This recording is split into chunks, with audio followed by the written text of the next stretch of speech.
خیال اپنا، مزاج اپنا، پسند اپنی، کمال کیا ہے؟ خیال اپنا، مزاج اپنا، پسند اپنی، کمال کیا ہے؟ جو مولا چاہے وہ حال اپنا بنا کے رکھنا، کمال یہ ہے، کمال یہ ہے۔ اگر ہر طرف اندھیرا ہی اندھیرا ہے، زندگی میں غم ہی غم ہیں، دکھ ہی دکھ ہیں، ہر طرف تکلیفوں کے پہاڑ، پریشانیاں ہی پریشانیاں، کہیں سے کوئی امید کی کرن نظر نہیں آتی ہے، کوئی ایک دفعہ اپنی نظر کو ذرا آسمان کی طرف اٹھا کے دیکھیے، وہاں وہ ذات ہے کہ جو ہمیشہ سے تمہارے ساتھ ہے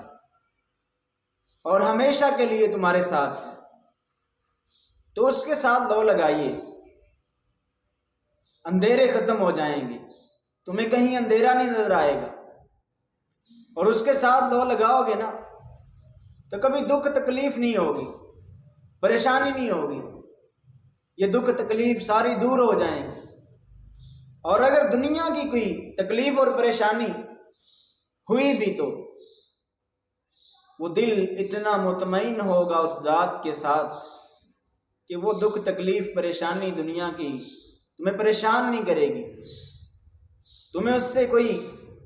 دقت نہیں ہوگی، پریشانی نہیں ہوگی۔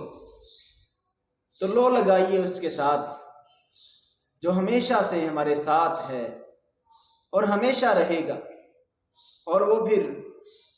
جو اس کا ہو جاتا ہے نا، اس کو کبھی دکھی نہیں کرتا ہے، کبھی اسے پریشان نہیں کرتا ہے۔ اگر آزمائش آتی بھی ہے نا، اگر وہ آزماتا بھی ہے نا، تو پھر اس کا دل انسان کا اتنا اس کے ساتھ مطمئن ہوتا ہے کہ وہ اس کی آزمائش کو بھی پھر بڑے اچھے انداز سے پار کر جاتا ہے، اور پھر اس کی دنیا سے اندھیرے سارے کے سارے ختم ہو جاتے ہیں، دکھ تکلیفیں ختم ہو جاتی ہیں، پریشانیاں ختم ہو جاتی ہیں۔ تو لو لگائیے اس کے ساتھ جو اپنے بندوں کو کبھی دھوکہ نہیں دیتا، کبھی محبت کو رائے گاہ نہیں جانے دیتا، کبھی وہ سجدے کو جو تو نے کیا ہے اس کو ضائع نہیں کرتا، کبھی جو عاجزی تو نے اس کے لیے اختیار کی ہے، اس کے سامنے جو عاجز ہو گئے ہو، وہ تمہاری عاجزی کو کبھی بھولے گا نہیں۔ وہ جو آنسو تو نے اس کے آگے بہایا ہے نا، اس کے لیے بہایا ہے، تو وہ آنسو جو